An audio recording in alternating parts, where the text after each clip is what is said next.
Brought to you by TechnoSpark 20 series smartphones.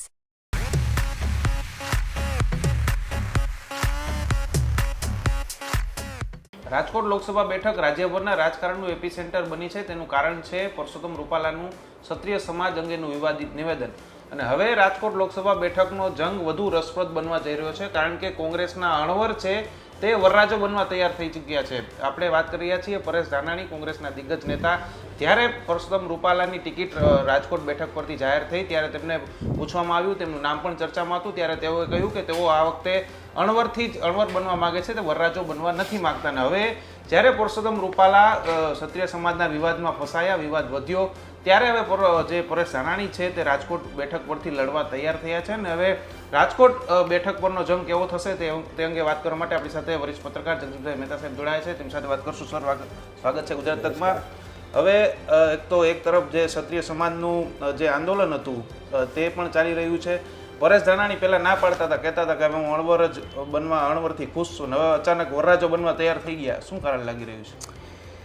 એની તો ઈચ્છા હોય દરેક યુવકને હોય કે ગમે એમ કરીને હું ડાળે વળગું, એટલે એ અણવરમાંથી વરરાજા થવા તૈયાર થઈ ગયા. પણ આ જાડેરી જોડા હે એની જે સંભાવના નથી. લીલા તોરણે પાછી ન આવે તો સારું. માંડવા સુધી તમે જાશો ખરા, તમને કદાચ પોંખશે ખરા, પણ મેં કીધું તેમ ગોળધાણા ખાઈ ને તમે જાડેરી જાનને કન્યા લઈને વિજેતા રૂપી કન્યા કહું છું, જે ચૂંટણીમાં ઊભા ના છો, તો વિજેતા રૂપી કન્યાને લઈને તમારા ઘરે પાછા પહોંચો તો સારું છે. પણ જે ખરેખર સ્થિતિ જે અત્યારે છે એ માંડવામાં બાકાજીક બોલવાની છે, જેમ કુટુંબ કબીલામાં એકબીજા રિહાય એવી પરિસ્થિતિ અત્યારે પણ છે. રાજકોટમાં જેટલા જાનૈયા એટલા જૂથ છે કોંગ્રેસમાં, જે હવે કારણ કે એ બધાય જાનૈયા એક સમયમાં વરરાજાની પરિકલ્પનાવાળા હતા. હવે એને અણવરે નહીં, એને તો ખાલી જાનૈયા જ બનવું પડે એમ છે. અણવરે છોડો. એટલે એ લોકો અત્યારે જે જાનૈયા તરીકે જવાના છે એ હંમેશા એવું જ ઈચ્છે, કારણ કે કોઈ એમ ન માને કે મારું પ્રીતિપાત્ર છે એ કોકને પરણાવી દઉં, આટલી મોટી મહાનતા તો કોઈ સર્જે નહીં. અને જો એ ઇઝી હોત, ઇઝી ગોઈંગ જેને કહી શકાય, તો આ બધામાંથી દરેક માણસ એમ કહે કે મારે પરણવું છે. પણ હવે તમને સિન્સિયરલી વાત કરું કે પ્રોબ્લેમ શું થવાનો છે. કોંગ્રેસ એક તરફથી એમ કહે છે કે અમારી એક ગાંધીવાદી વિચારધારા છે, અમે ફાસિઝમ સામે, એટલે નરેન્દ્ર મોદીની અત્યારની કાર્યશૈલીને તેઓ ફાસિઝમ કહે છે કે અમે ફાસિઝમની વિરુદ્ધમાં છીએ. અમે એમ કહીએ છીએ ખેડૂતના પ્રશ્નો ઉકેલો, અમે એમ કહીએ છીએ બેરોજગારી, અમે એમ કહીએ છીએ રોજગારી, અમે એમ કહીએ છીએ કે મોંઘવારી. આવી બધી ફિશિયારીઓ તો કોંગ્રેસ મારે જ છે. તો મને તમે વિચાર કરો કે તો પછી ધાનાણીના મોઢે જ શું કામ? જો તમારે આ તો ગ્લોબલ પ્રશ્નો છે, અને એ કોઈ પણ કોંગ્રેસનો કોઈ પણ સદસ્ય આ વાત તો કરી જ શક્યો હોત, કારણ કે એમાં કોઈ સિક્કો નથી કે લેવા પટેલ અથવા તો પરેશ ધાનાણી કહે તો જ મોંઘવારીની વાત ગંભીરતાથી કોઈ લે, પરેશ ધાનાણી કહે તો જ રોજગારીની વાત કોઈ ગંભીરતાથી લે, પરેશ ધાનાણી કહે તો જ આ તાનાશાહી હટશે, નહીં તો નહીં હટે, એવું તો કંઈ હોય નહીં. એ જ વાત ઇન્દ્રનીલ રાજગુરુ કહી શક્યા હોત, એ જ વાત વિક્રમ સુરાણી કહી શક્યા હોત, એ જ વાત લલિત કગથરા કહી શક્યા હોત, એ જ વાત તમારી જાણ ખાતર બેન વાઘેલા છે અત્યારે આપણા ક્ષત્રિય નેતા જે છે, તો એ પણ કહી શકાય હોત, ને એ જ વાત હેમાંગ વસાવડા કહી શક્યા હોત. તમારે જ્યારે ગ્લોબલ તમે વાત જ કરો છો, એટલે ટીવી ડિબેટથી માંડીને જ્યાં પણ તમે કોંગ્રેસીઓને કહેશો તો તમને આટલા પ્રશ્નો કહેશે કે આ લડત જે છે એ લોકતંત્રને બચાવવાની છે. હવે લોકતંત્રને બચાવશે તમે તમારે લેવા પટેલ ને કડવા પટેલનો કરવાનો ક્યાં આવ્યો? એટલે વાત એ જ છે કે તમારા દોહરા ચરિત્ર છે, તમારા છે, એટલે કે ભાજપના છે, પાછું કોઈ દૂધે જોયેલું આમાં છે નહીં. અત્યારે કોંગ્રેસની ચર્ચા કરીએ છીએ એટલે કોંગ્રેસની વાત કરીએ છીએ. બાકી ભારતીય જનતા પાર્ટીએ પણ એના જે તથાકથિત વિચારો છે કે અમારી વિચારધારા જેને એ લોકો કહે છે એ બધી પોથીમાંના રીંગણા છે. હંમેશા તકવાદી ને મતવાદીથી જ એકમાત્ર બધા ચાલતા હોય છે રાજકીય પક્ષો. એટલે અત્યારે હું આપને કહી રહ્યું છું કે પરેશભાઈ ધાનાણી શું કામ?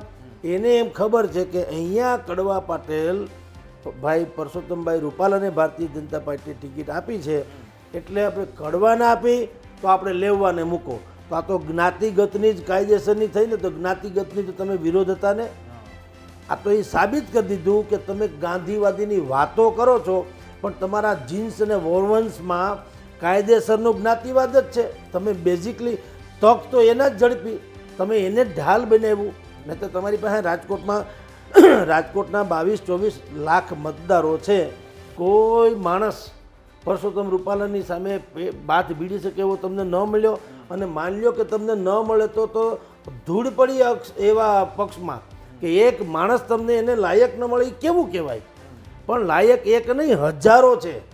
તમને ગમતા નથી, તમારે મૂકવા નથી, તમારે તમારા જ મૂકવા છે, સારા નથી મૂકવા. અને ધાનાણીભાઈ આવે ધણધણાટી બોલાવે કોઈ વાંધો નથી, ચૂંટણીમાં આવું જ હોઈ શકે. પણ હું તમને પહેલી વાત તો એ કહું કે તમારે સ્પષ્ટ, અને તમે ન કહો તો જનતા તો સમજે જ છે કે તમારા દેખાડવાના દાંત જુદા છે, તમારા ચાવવાના દાંત જુદા છે. તમે મેનિફેસ્ટોમાં જે વાત કરો છો તે, અને તમે રણ મેદાનમાં જેને પ્યાદા તરીકે કે કુકરી તરીકે મૂકો છો તે, એ બે વચ્ચે આસમાન જમીનનો ફેર છે. અને એ તો સીધું ને સ્પષ્ટ સમજી શકાય એમ છે કે કારણ કે ભારતીય જનતા પાર્ટીએ કડવા પટેલને આપી છે માટે અમે લેવાને આપીએ. કારણ કે એમાં પાછું જોવો ને તો આ શરતી છે, આ લગ્ન પર પાછા કેવા માંડવે જાન છે, એ શરતો લાગુ પાછું એમાંય કે જો પરસોત્તમ રૂપાલા લડે તો જ પાછા ધાનાણીભાઈ વરરાજા છે, નહીતર એ લીલા તોરણે જાન પાછી આવવાની. ધારો કે પરસોત્તમભાઈ પાછું ખેંચી લે, ક્ષત્રિય સમાજનો 14મી તારીખે એપ્રિલે રતનપરમાં સંમેલન છે, મહાસંમેલન, અસ્મિતા સંમેલન, અને માની લો કે એમાં દેકારા પ્રકાર થયા, એમાં પાછું વાતાવરણ બગડ્યું, એમાં સરકાર ભીહમાં આવી, એમાં સરકારને એમ લાગે કે પરસોત્તમભાઈને રાખવાથી નુકસાન થાય એમ છે, અને બે ઘડી માની લો કે છેલ્લી ઘડીએ એ પરસોત્તમભાઈ હટી જાય તો આ વરરાજાનો મુગટ કાઢ લેવાની, કલગી કાઢ લેવાની, એની પાસેની તલવાર લઈ લેવાની, નવા કપડાં લઈ લેવાના, અને એને વરરાજોય નહીં અને અણવરે નહીં, જાનોઈઓય નહીં, એને ધોયેલ મૂળાની જેમ કાઢીને બીજા કોકને તમારે બેસાડવાના પડે. આ તો ચોખ્ખી એની પોતાની રણનીતિ આ દેખાડે છે. કારણ કે એણે એવું કીધું છે કે જો પરસોત્તમ રૂપાલા રહે તો તમારે લડવાનું છે, નહીતર નથી લડવાનું. એવું લલિતભાઈ ગગથરાએ ત્યાં પ્રેસ કોન્ફરન્સમાં કીધેલી વાત છે. તો આવું તો જગતમાં પહેલી વાર બને છે કે જુઓ ને તો જે સામાન્ય રીતે આવું ઓછું બને. એટલે હવે ઓલ ઇન્ડિયા કોંગ્રેસ કમિટી જે છે AICC ન્યાય આવી રીતે પ્રસ્તાવ મૂકવામાં આવ્યો હશે અને એ લોકોએ મંજૂર કર્યો હશે તો એ આ જગતમાં પહેલો બનાવ છે. આ ચૂંટણી રસપ્રદ તો છે, પણ કેટલીક રીતે તમે જુઓ તો રહસ્યથી ભરેલી પણ છે કે એને એમ કહેવામાં આવે કે ભાઈ આ ઉમેદવારને અમે ડિક્લેર કરીએ છીએ પણ શરતો લાગુ સાથે, આમ હોય તો એ ન પણ હોય ને આમ હોય તો હોય તો ખરો. એટલે એક મજાક સમી બની ગઈ છે ચૂંટણી, અને તમે પણ જાતિગત રાજનીતિના જ પ્યાદા બનીને ઉતર્યા છો. એટલે તમારી પણ જે બાકીની વિચારધારાવાળી વાતો જે છે એ બધાને સમજવું પડે કે આ પોથીમાંના રીંગણા છે. એટલે પરેશભાઈને અત્યારે ઉતારવામાં આવી રહ્યા છે. તમામ લોકો ગમે એવી વાત કરતા હોય પણ તમામ લોકોને છેલ્લે જાતિગત ઉપર જ જવું પડે છે. એટલે જુનાગઢમાં ગમે એટલી ટ્રાય કરી કે બીજા કોકને આપે, પણ છેલ્લે રિસ્ક ન લીધું ને રાજેશભાઈને જ આપી દીધી. સાહેબ, એવું નથી લાગતું કે પરસોત્તમ રૂપાલાને બીજા કોઈ પણ ઉમેદવાર કરતા જે નામ ચાલી રહ્યા હતા, વિક્રમ સોરાણી છે, હિતેશ વોરા છે, તે બધા કરતા તો પરેશ ધાનાણી વધારે સારી રીતે ટક્કર આપી શકશે? 100% એવી માન્યતા કોંગ્રેસની છે કે ટક્કર આપે છે. કારણ કે નામ થોડુંક મોટું, માથું મોટું એવું માનવામાં આવે. કારણ કે વિપક્ષી નેતા તરીકે પરેશ ધાનાણી રહી ચૂક્યા છે, 2 વખત પરસોત્તમ રૂપાલાને હરાવી ચૂક્યા છે. એ બધી જ વાત સાચી છે. એની કેરિયર વિશે કોઈ વાંધો નથી. વાંધો પહેલાં એક વિચારધારાનું છે કે તમે બજારમાં એમ કહો છો કે અમે તાનાશાહી સામે લડવા માગીએ છીએ અને અમે બેરોજગારી જેવા પ્રશ્નો જેને સેક્યુલરિઝમવાળી વાતો છે એની વાત છે, તો એ અહીંયા કંઈ ગળે ઉતરતી નથી, નંબર 1. પણ નંબર 2, તમે પરેશ ધાનાણીને અહીં મૂકીને હાથે કરીને 2 સ્ટેપ કેવા પાછળ હેઠા છું એ કહું છું. પરસોત્તમ રૂપાલા રાજકોટના નથી. સૌથી પહેલો ધબ્બો કયો કે મત નહીં આપવા પાછળનું કોઈ પણ ન્યુટ્રલ મતદારોનું, કમિટેડનું નહીં, ન્યુટ્રલ મતદારોની પાસે જો કોઈ બાનું હોય પરસોત્તમ એને મત નહીં આપવાનું, તો એ એમ કહી શકે કે ભાઈ આ આયાતી છે, રાજકોટના તો નથી, કમસે કમ ભારતના જ છે, સૌરાષ્ટ્રના જ છે, કોઈ વાંધો નથી. પણ જેને આપણે સમીકરણો કરીએ તો કમસે કમ આ આયાતી છે. નંબર 1. પરસોત્તમભાઈને પરેશ ધાનાણીને મૂકીને કોંગ્રેસે પહેલાં તો એ ભારતીય જનતા પાર્ટીના ઉમેદવારને માટે અને એવા દ્વિધામાં રહેલા મતદારો માટે એક સરળતા કરી બતાવી કે ના એવું નથી. એ ભારતીય જનતા પાર્ટી આયાતી મૂક્યા છે ને તમને એની ઉપર દાજ ઉતારો, ખોટી વાત છે. અમે આવું જ ગતકડું કરીએ છીએ. એટલે હવે એ ચેકમેટ થઈ ગયું, ક્લિયર. અમે આયાતી જ લઈ આવ્યા છે, એટલે તમે મત દેવો તો તમે દઈ શકો, કારણ કે અમારી પાસે પણ આયાતી છે. આઈનો તો કોઈ વ્યક્તિ છે ના. નંબર 2. નંબર 2, પરસોત્તમભાઈ રૂપાલા જે છે એની છેલ્લા 10 દાયકાની આપણે સફર જોઈએ. આમ ભલે વર્ષોથી રાજકારણમાં હોય, પણ છેલ્લા એકાદ દશકાની આપણે એની કેરિયર જોઈએ તો એની સભાઓને કારણે કેટલાક ઉમેદવારોની સભાએ શોભી ગઈ છે અને જીતનું કારણ પણ બની છે. ઓરેટરીમાં એની માસ્ટરીથી આપણે બધા જાણીએ છીએ. તો તમે એમાં શું કર્યું? એની કમ્પેરેટિવમાં તો પરેશ ધાનાણી આવે નહીં, એ તો સ્વાભાવિક જ વાત છે. एक्टर होता है પણ અમિતાભ होता है, નાના પાટેકર होता है. બે મહાન એક્ટર છે પણ પોતપોતી की ભૂમિકામાં. અત્યારે આપણે ઓરેટરીની વાત કરીએ છીએ. ઓરેટરીમાં તો રૂપાલા 4 ચાસણી ચડે, હકીકત છે. Number 3 point, minus point number 3 કહું છું. શું છે? રાજકોટમાં જેટલા કોંગ્રેસના જેટલા માથા એટલા જૂથ છે. ઇન્દ્રલીલભાઈએ સૌથી પહેલાં સુરાણીની વાત કરી હતી તો કે હા, એને મંજૂર ન રાખવામાં આવી તો કે ના. હવે એ કઈ રીતે રાજી હોઈ શકે, મને કયો જી. નંબર 1. નંબર 2, આપણે ડૉક્ટર હેમાંગ વસાવડા, એની તો સ્વયં ઈચ્છા છે પાર્ટી કે તો હું લડીશ. એણે બગાવત નથી કરી, એણે લાલચ નથી કરી, એણે પોતાની દાવો રજૂ કર્યો કે ભાઈ જો મને પાર્ટી ટિકિટ આપે તો હું લડી બતાવીશ. તો આપણે બધા જાણીએ છીએ કે અત્યારે તમારી પાસે કોંગ્રેસમાં જે ઉમેદવારોનો ફાલ છે એ ફાલમાં તો હેમાંગ વસાવડા જે છે એ ક્રાઇટેરિયા પ્રમાણે તો એ વધારે પડતા સાંગોપાંગ નીકળે. કારણ એવું છે એની ઉપર કોઈ જ્ઞાતિઝમનું, જાતિઝમનું કે કોઈ વાદનું એવું કોઈ લેબલ નથી. એ વ્યવસાય તબીબ એટલે કે ડૉક્ટર છે અને ઉજળિયાત કોમમાંથી આવે છે. એ સર્વ કોમના છે. એ ડૉક્ટર જ્યારે સર્જરી કરે ત્યારે એ આ કઈ કાસ્ટનો છે, ઓબીસી છે કે બ્રાહ્મણ છે, વાણિયો, એવું તો હોતું નથી. અને આખું રાજકોટ એને એ રીતે જાણે છે. એકમાત્ર એની જ એવી હોસ્પિટલ હતી મધુરમ એક જમાનામાં તો, જ્યારે કોઈ પણ આકસ્મિક બનાવમાં લોકો મદદ કરતા ડરતા, ઘાયલ થયેલાને હોસ્પિટલમાં પહોંચાડવામાં ડરતા.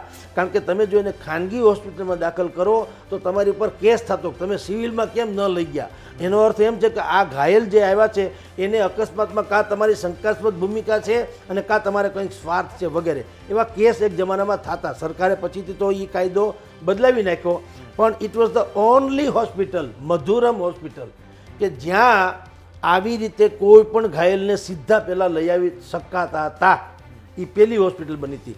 અને પછી ત્યાં આવ્યા પછી લીગલી રીતે જાણ કરતા જ હતા સિવિલ પોલીસવાળાને કે ભાઈ અમારે ત્યાં જુનાગઢથી, જાફરાબાદથી, ગોંડલથી, જ્યાંથી પણ આવી રીતે ઘાયલ આવ્યા છે અને આમ થયું તો અમારી ત્યાં એનું ટ્રીટમેન્ટ ચાલુ છે, પણ હવે તમારે જે કાર્યવાહી કરવી કરી જાઓ. એટલે એ પણ કરનારા પહેલાં છે. એને કારણે પણ હેમાંગ વસાવડા અત્યંત પ્રખ્યાત હતા અને આજની તારીખે પણ એની ડૉક્ટરી જે ચાલે છે આપણે બધા એનાથી વાકેફ છીએ. તો સવાલ એ છે કે તમારી પાસે સારો ઉમેદવાર તો હતો, બીજું એના ભારતીય જનતા પાર્ટીથી માંડીને ભારતીય જનતા પાર્ટીની જેના ઉપર પેઠ છે એવી તમામ સામાજિક, શૈક્ષણિકથી માંડીને ધાર્મિક આ સંસ્થાઓ જે છે બધી, જેના હજારો લાખો ફોલોઅર્સ હોય છે, એમાં જેટલું વજન ભારતીય જનતા પાર્ટીના સ્થાનિક લોકોનું છે એટલું હેમાંગ વસાવડાનું પણ છે. એ આવે તો કોઈ હડહડ ન કહે, કારણ કે એણે તમામમાં ભાગ લીધો જ છે. અહીંયા બાબા બાઘેશ્વર આવ્યા હતા તો કોંગ્રેસની વિચારધારા સામાન્ય રીતે શું હોય, સેક્યુલરિઝમની હોય. એ આવામાં ભાગ નથી લેતા હોતા. તો એવું નહીં, ડૉક્ટર હેમાંગ વસાવડાની તો આવ્યા હતા ને આરતી ઉતારી હતી, બધું ફંક્શનમાં એણે ભાગ લીધો હતો. હેમાંગ વસાવડાની છાપ જે ભારતીય જનતા પાર્ટીના ઉમેદવાર કે એના પક્ષના કાર્યકરોને છાજે એવી જ મળતાવડી છે બધા પ્રત્યે. એટલે સારો ઉમેદવાર તો હતો. હવે તમે એને તક નથી આપી, એની ઈચ્છા હોવા છતાં નથી આપી, અને તમે પરેશ ધાનાણીના એટલે એ અથવા તો એનું જૂથ એ સ્વાભાવિક જ નારાજ હોઈ શકે, એ તો મદદ કરે જ નહીં. ગાયત્રીબા વાઘેલા, આ સ્થિતિ છે બાળક. ગાયત્રીબા વાઘેલા અત્યારે જે ક્ષત્રિય સંમેલન જે કંઈ ચાલી રહ્યો છે વિવાદ, તો એમાં ક્ષત્રિયાણીઓએ જોહર કરવા સુધીની વાત કરી, ત્યાં સુધી આ બધો મામલો પહોંચ્યો હતો. હવે જો તમારે આ જ ઇસ્યુનો લાભ લેવો હોત, દાખલા તરીકે, તો ગાયત્રીબા વાઘેલા જે રાજકોટના કોર્પોરેટર છે, શિક્ષિત છે, ભણેલા ગણેલા છે અને પાછું મળતાવડા છે ને એ સક્રિય પણ છે, એ અથવા તો એના જેવા કોઈ બીજા મહિલા, ક્ષત્રિય મહિલા એને તમે તક આપી હોત તો તમે જે અત્યારે બજારમાં કહો છો લેવા કડવાનો લડત જ હતી ને અહીંયા. પરસોત્તમભાઈને કોઈ કડવા હતા એટલે ટિકિટ મળી એવું નથી. એ કડવા છે એ ભલે છે, પણ એ કડવા જ છે એટલે પટેલ છે એટલે મળી નથી. એ તો રાજ્યવ્યાપી ચહેરો છે. એના આવવા માત્રથી રાજકોટનો એક છૂપો જૂથવાદ હતો એ ઢંકાઈ ગયો હતો, કારણ કે એવડી મોટી એ હસ્તી છે કે એના આવવાથી લોકોને કાંઈ ભાષણ કુષણ એ કરવું પડે એમ નથી. એણે પ્રચાર જે અત્યારે કરે છે તો કડસી ખાતર કરે છે. અને એમાંય આ તો આ પ્રોબ્લેમ થયો એટલે, બાકી હું તમને છાતી ઠોકીને કહું, પરસોત્તમભાઈએ ખાલી નોમિનેશન કર્યું હોત અને આ વિવાદ ન થયો હોત અને એ બીજાની સભાઓ ગજવવા જતા હોત તો પણ એ આસાનીથી જીતી જાત. એમાં કોઈ શંકાને સ્થાન નથી. એટલે એમાં લેવા કડવાનો તો પ્રશ્ન નથી, જે હવે કોંગ્રેસ કહી રહી છે કે એ લેવા છે તો અમે કડવા, કડવા છે તો અમે લેવા. એટલે આ ચોથો પ્રશ્ન. પાંચમો પ્રશ્ન એ છે કે ભારતીય જનતા પાર્ટી પાસે જે સંગઠન છે એવું તમારી પાસે છે ખરું? તમારે તો 13 તાહળી જેવું છે, એકેને મતભેદ છે, દુનિયાભરમાં જગ જાહેર છે. હમણાં છેલ્લે ઇન્દ્રનીલ રાજગુરુના એણે પ્રેસ કોન્ફરન્સ બોલાવી યા તો કંઈક મિટિંગ બોલાવી હતી, એમાં ફલાણાભાઈ કેમ ન આવે ને ઢીકણાભાઈ કેમ ન આવે ને એમાં માથાકૂટ તૂતા કરીને બધા છૂટા પડ્યા. આપણે બધા બરાબર આપણે જાણીએ, અખબારોમાં આવેલું છે કે તૂતા તૂતી કરીને હવે છૂટા પડ્યા. હવે જ્યારે તમે પાણી અને તેલ આમ ભેગું કરો તો જેમ જુદું તરી આવે, આંગળીથી નખ વેગળા તે વેગળા, તમારું મન મસ્તિષ્ક અને હૃદય એની યારે કોન્ટેક્ટ ન હોય તો તમે કઈ રીતે કેમ્પેઇનિંગ કરશો, તમે કઈ રીતે જીતાડશો ને કઈ રીતે ભાઈના પોખણા કરશો ભાઈ ધાનાણીના. એટલે હું તમને કહું કે ધાનાણીના આવવાથી ખાલી એટલો ફેર પડશે, ખાલી રસપ્રદ બને એમાં કોઈ સવાલ નથી, રસપ્રદ બને મેટર. કારણ કે એક કોર તેંડુલકર છે તો તમે બીજી કોર તમે બીજા કોઈ એવા જ કોહલીને ઉતારો કે બીજાને ઉતારો, તો મજા આવે જોવાની, પણ પરિણામ બધાને ખબર પડે કે સ્વાભાવિક જ છે કે ક્રિકેટના ભગવાન જેને કહેવાય એ કોહલી જ જીતે. એમ અહીંયા આ એક અવસરને કે આ એક મિસ્ટેકને બાદ કરો તો પરસોત્તમભાઈએ બીજું તો કંઈ કરવા જેવું રહેતું નથી.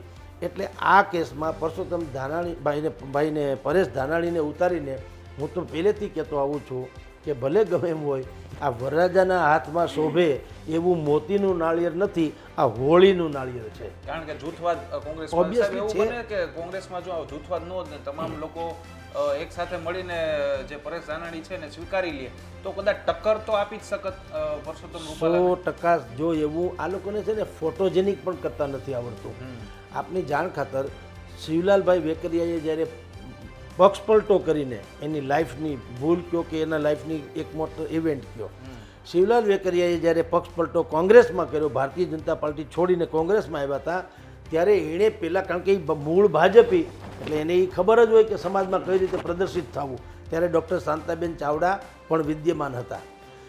તો અમને ખબર છે કે તમામ પ્રેસે એ તમામ દિગ્ગતોને દિલીપ પટેલથી માંડીને બધા જ જેટલા પણ કોંગ્રેસીઓ હતા જેના પોતપોતિકા જૂથ હતા અલગ અલગ, તેમ છતાં બધા જ લોકોને સાથે લઈને તમામ પ્રેસે ગયા હતા. અને ફોટોજેનિક હું કહું છું, ભલે મન મળે કે ન મળે પણ બુદ્ધિપૂર્વક તો ગોઠવાયા હતા. એણે એવું સાબિત કર્યું હમ સબ એક હે. આ કેસમાં હજી સુધી તમે જુઓ પરેશ ધાનાણી અહીંયા લડવા આવે છે, તમે ક્યાંય સ્ટેટમેન્ટ હેમાંગ વસાવડાનું સાંભળ્યું છે? અત્યારે કેસે ખરા ભવિષ્યમાં, પણ અત્યાર સુધી સાંભળ્યું છે વેલકમ નહીં. ઇન્દ્રનીલ રાજગુરુ તો અત્યારે ક્યાં મેદાનમાં છે કે કેમ, એણે સુરાણીવાળી વાત કરી ત્યાં સુધી આપણને ખબર હતી, ત્યાર પછી હું થયું રાજા રામ જાણે. તો ગાયત્રીબા વાઘેલાએ એની પણ જે વાત બજારમાં આવી હતી અત્યારે એ પછી કોઈ સ્ટેટમેન્ટ છે નહીં. લલિત કગથરા જે હાથ વગો માણસ છે, સૌથી સક્ષમ કેન્ડિડેટ ગણાય, લોકો એને આયાતી ન સમજે, પોતી કોઈ સમજે એવો ધુમાધાર નેતા હોવા છતાં તમે બુદ્ધિપૂર્વક એ પોતે ન્યા જાય, લલિતભાઈ ન્યા જાય અને ધાનાણીભાઈ તમે આવો, ધાનાણીભાઈ અને પાછળ શરતે આવો, આ હોય તો તમે, નહીં તો તમે નહીં, અને એવી રીતે મનાવી આવે. તમે વિચાર કરો કેવા બુદ્ધિપૂર્વકના ખેલ ચાલે છે. ખબર જ છે કે આ તો હારવાનું છે, એ કન્ફર્મેશન છે કે અહીંયા હારવાનું છે. તો ધાનાણી જીતવાનો સવાલ તો પેદા નથી થતો. આપણે જાણીએ છીએ કોઈ પણ, ઇવન કોંગ્રેસી નથી કહેતા, આપણે તો મીડિયા તો છોડો, કોંગ્રેસી માણસ પર કોઈ છાતી ઠોકીને કહી દે કે હારી જાય તો હું મારું રાજકારણ છોડી દઉં, એવું તો છે નહીં. બધાને ખબર છે કે હારવાનું છે. તો પક્ષની જરૂરિયાત પ્રમાણે જો તમારે કરવાની જરૂર હતી તો પહેલાં ભાઈ ધાનાણીએ પહેલાંય હા પાડવાની જરૂર હતી, પહેલાં એને ના પાડી હતી કારણ કે ત્યારે કપડાં ચડાણ હતા. હવે થોડુંક માઇલ્ડ થયું તો એણે હા પણ પાડી. અને બીજું જે લલિત કગથરા પણ અહીંયા લડવાની અખબારો જોગી વાત એણે કરી હતી કે મારે લડવું છે, એણે બુદ્ધિપૂર્વક ભાઈને પરેશ ધાનાણીને લઈ આવ્યા. કારણ એવું છે કે આ હાર નિશ્ચિત છે અને એનું અત્યારે નામ એટલે કે લલિતભાઈ કગથરાનું નામ અત્યારે ચાલે છે માણાવદરની પેટા ચૂંટણી તરફ. તો એ ગમે તે મિકેનિઝમ હોય ત્યાં કડવા લેવાની કાંઈક હશે તો જ ત્યાં જવા મામે. અને ત્યાં જાય ને ન કરનારને કદાચ જીતી બી જાય કદાચ તો ખબર છે કે ધારાસભા હોવું, લોકસભામાં તમે હારીને તો પતી ગયો, વાત પૂરી થઈ ગઈ. આમાં ભલે વિપક્ષ તો વિપક્ષ, ધારાસભ્ય તો હોય તો એના વધુ ફેર પડે. એટલે દરેક માણસ જ્યારે પોતાની સેફટી ઈચ્છતો હોય ત્યારે એમાં કોઈ પક્ષનું કલ્યાણ ન થાય. દરેકે પક્ષની પહેલાં હિત કરવું જોઈએ ને એના કરતાંય મોટું પહેલાં તો એણે લોકોનું હિત ઈચ્છવું જોઈએ. પક્ષે પછી, દલ પહેલાં નહીં, પહેલાં જન પહેલાં. આ લોકતંત્ર છે, પક્ષતંત્ર નથી, નેતા તંત્ર નથી, માસ્ટર તંત્ર નથી, મેકેનિઝમ તંત્ર નથી, માર્કેટિંગ તંત્ર નથી. આ લોકતંત્ર છે. લોકતંત્રમાં સૌથી પહેલાં જેમ આપણે નેશન ફર્સ્ટ કહીએ છીએ એમ સૌથી પહેલાં તમારે મતદારો જે છે એ ફર્સ્ટ હોય, એની હિફાજત, એની લાગણી સેવાથી જોઈને કામ કરવું જોઈતું હતું, જે નથી થયું. એટલે સાહેબ જે લેવા જે પરેશ ધાનાણી છે લેવા પટેલમાંથી આવે છે, પરસોત્તમ રૂપાલા છે તે કડવામાંથી આવે છે. એટલે હવે આ સીટ ઉપર કોઈ લેવા અને કડવા મતોનું ધ્રુવીકરણ થવાની કોઈ શક્યતા છે કે? Not at all. એ મુદ્દો પણ નથી. મુદ્દો તો પરસોત્તમ રૂપાલા આવ્યા એ પહેલાં પરસોત્તમ રૂપાલા સ્વયં એક મુદ્દો હતા, પછી એનો વિવાદ એક મુદ્દો થયો. પહેલાં સ્વયં એક મુદ્દા કે આપણને એટલે કે રાજકોટમાં અનેકો તળા હતા. ભરત બોગરાને ગલગલિયા થતા હતા, ભાઈ કેતન મીરાણીને થતા હતા કે હું એટલા વર્ષોથી પક્ષની સેવા કરું છું, મને મળે તો વધુ સારું. આવા રાજકોટ ભારતીય જનતા પાર્ટીમાં પણ ઘણા હતા કે જેને એવી ઈચ્છા હતી કે મને મળે. પણ જે નામ આવ્યું પરસોત્તમ રૂપાલા, જો બીજા કોકનું આવ્યું તો અહીંયા કોંગ્રેસ જેવું જ થાત. તો અહીંયા પણ 12 ગાવ ને 3 તાહળી જે બધા આપણે કહીએ છીએ ને 13 તાહળી, એવું જ અહીંયા પણ થાત. અને અત્યારે પણ તમે જુઓ પરસોત્તમ રૂપાલાનું જે કંઈ નામ આવ્યું ને પછી આ વિવાદમાં સંડોવાણા, તો આપણે જાણીએ છીએ આઈબીના રિપોર્ટ કહે છે, જે અખબારોમાં આવેલું છે, મીડિયામાં આવેલું છે, શું આવ્યું કે પક્ષની ભીતરના જ એક્સ MLA સહિતના 12 જેટલા લોકોની ભૂમિકા શંકાસ્પદ છે. પછી બોગરા સાહેબે ભલે પ્રેસ કોન્ફરન્સ કરીને કીધું કે મારું ક્યાંય નામ આવે તો હું આ છોડી દેવા તૈયાર છું. એણે એમ કીધું કે અમારા હિત શત્રુઓ આવી અફવાઓ ફેલાવે છે. એનો અર્થ એક તો થયું, તમે હશે કે નહીં એ તપાસનો વિષય છે, પ્રજાની એને લેવા દેવાય નથી, એ પક્ષનો પ્રશ્ન છે. પણ તમારા હિત શત્રુ એટલે કે પક્ષની ભીતરમાં આવા તો કેટલાક તત્વો છે જ ને, અસંતુષ્ટિ માનીને બધાય કે તમારી છબી ખરડાવવા માગે છે, પરસોત્તમની છબી ખરડાવવા માગે છે, પક્ષની છબી ખરડાવવા માગે છે, તમે હારી જાઓ એવી વ્યવસ્થા કરવા માગે છે, તમારી હામીની બગાવત ઊભી કરે છે. એટલે કોંગ્રેસમાં આપણે જેમ ટીકા કરીએ છીએ, ભાજપમાં કાંદો કાઢી લેવા જેવું નથી. દરેક જગ્યાએ આ જ પ્રશ્ન છે. કોઈ પણ ભોગે મતદારોને ભૂરકી છાંટીને પણ અમને જીતાડી ગયો પછી તમે જાણો ને તમારું કામ જાણે.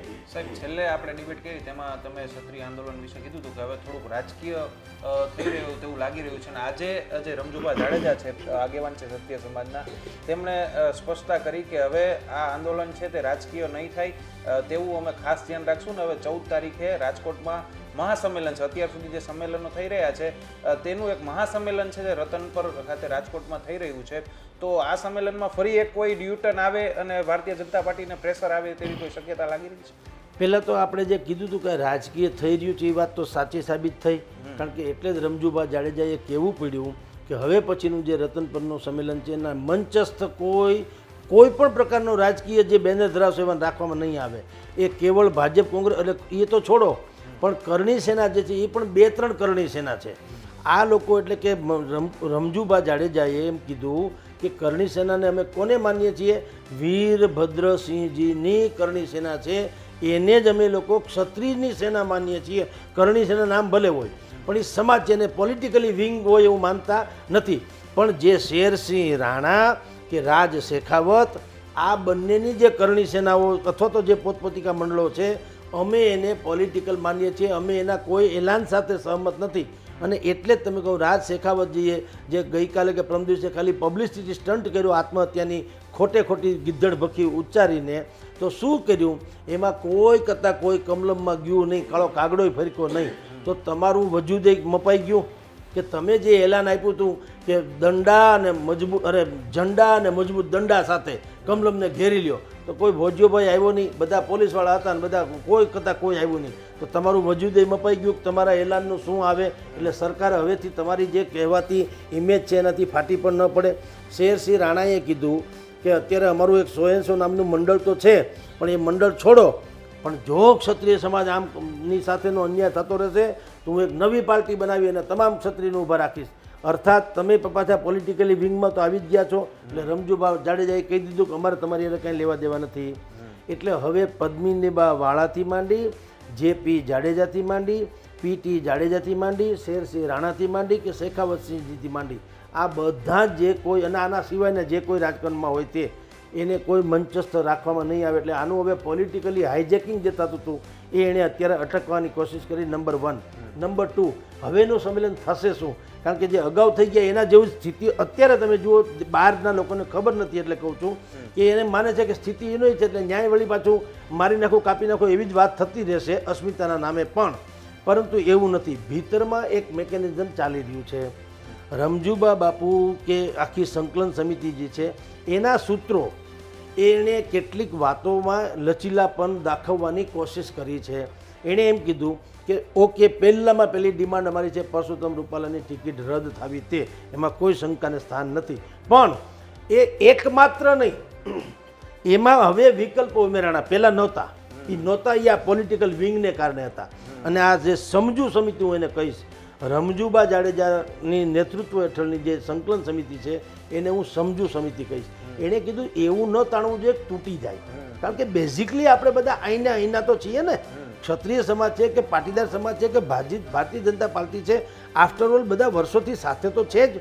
એટલે એણે શું કીધું કે અમુક વિકલ્પો રાખ્યા કે ભાઈ જે રીતે એણે ક્ષમા માગી છે એ અમને સ્વીકાર્ય નથી, ઓકે, પણ અમને સ્વીકાર્ય હોય એટલે કે સંકલન સમિતિ કે ક્ષત્રિય સમાજ એને સ્વીકાર્ય હોય એવી માફી માગે તો સમાજ સ્વીકારી લે.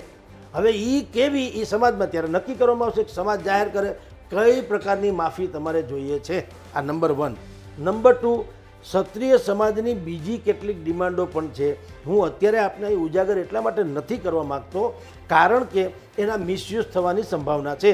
પણ મને ખબર તો છે કે એ ડિમાન્ડ શું છે. અને એ ડિમાન્ડ એવી છે કે સરકાર એને બુદ્ધિપૂર્વક સ્વીકારી શકે. કારણ કે કેટલીક બાબતો એવી છે ચૂંટણી આચારસંહિતાને કારણે એ એક્સેપ્ટ કરીને જાહેરાત ન કરી શકે. હું એક દાખલો આપું, જે જાહેર છે એ દાખલો આપું, ગોપનીય છે એ નહીં આપું. જાહેર શું છે, ભાવનગરના રાજાને ભારત રત્ન આપવાની માંગ છે ક્ષત્રિય સમાજની. માંગ તો વાજિબ છે, ખોટું તો છે નહીં.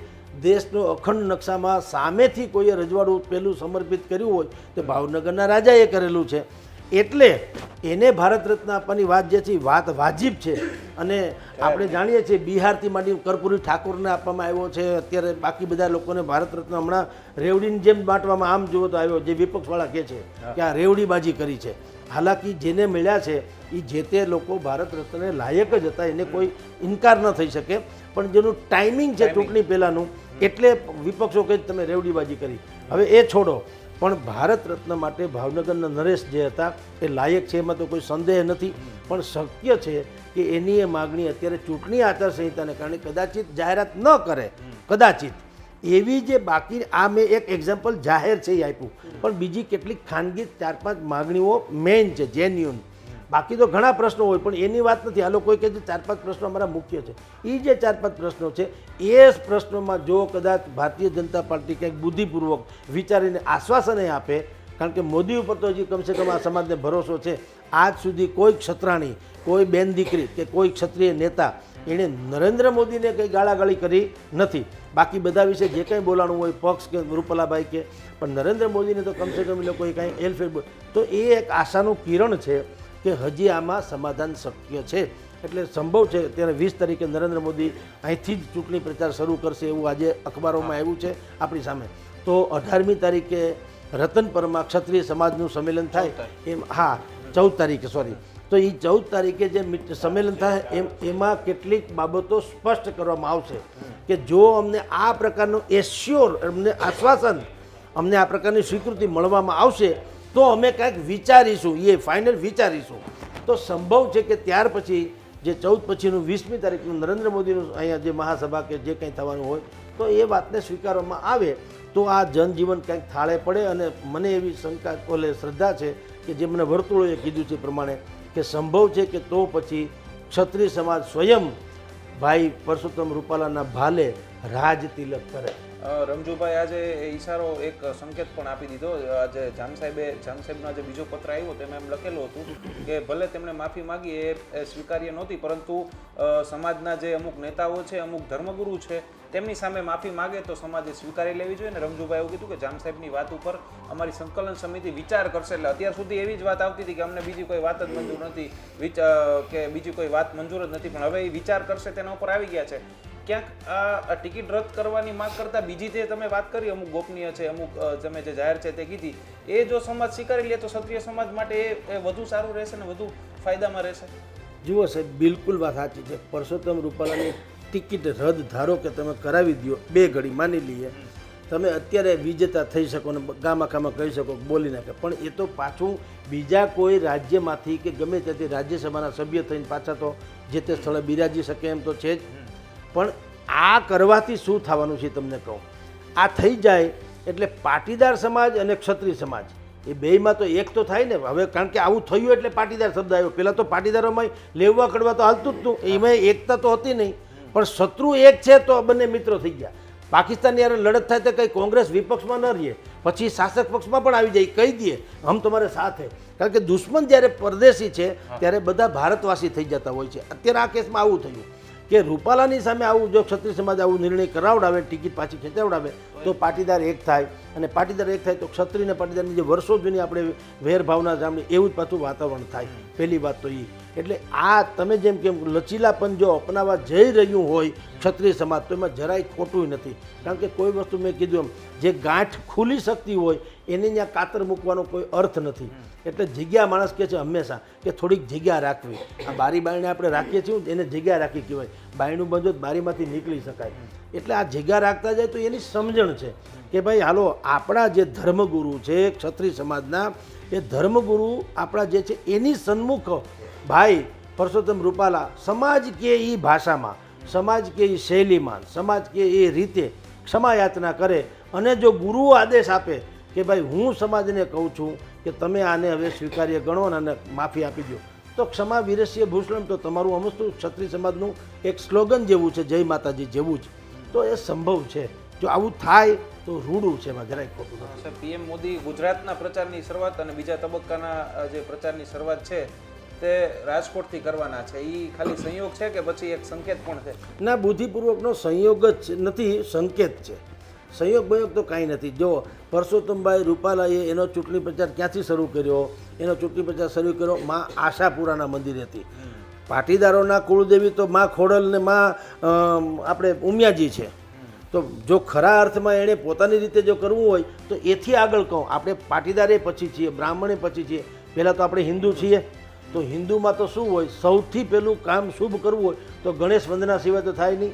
કર્પૂર ગૌરમ કરુણાવતારમ સંસાર સારમ ભુજગેન્દ્રહારમ સદા વસંતમ હૃદયાર વિંદે ભાવમ ભવાની સહિતમ નમામી મંગલમ ભગવાન વિષ્ણુર મંગલમ ગુરુડધ્વજ મંગલમ પુંડરી કાક્ષ સર્વમંગલાયતનો હરિ વિઘ્નેશ્વરાય વરદાય સુરપ્રિયાય લંબોદરાય સકલાય જગતપિતાય નાગાનનાય સુતિ યજ્ઞ વિભૂસુતાય ગૌરી સુતાય ગણનાથ નમો નમસ્તે વક્રતૃંડ મહાકાય સૂર્યકોટી સમપ્રભા નિર્વિઘ્નેમ કુરુમે દેવા શુભ કાર્યેષુ સર્વદા.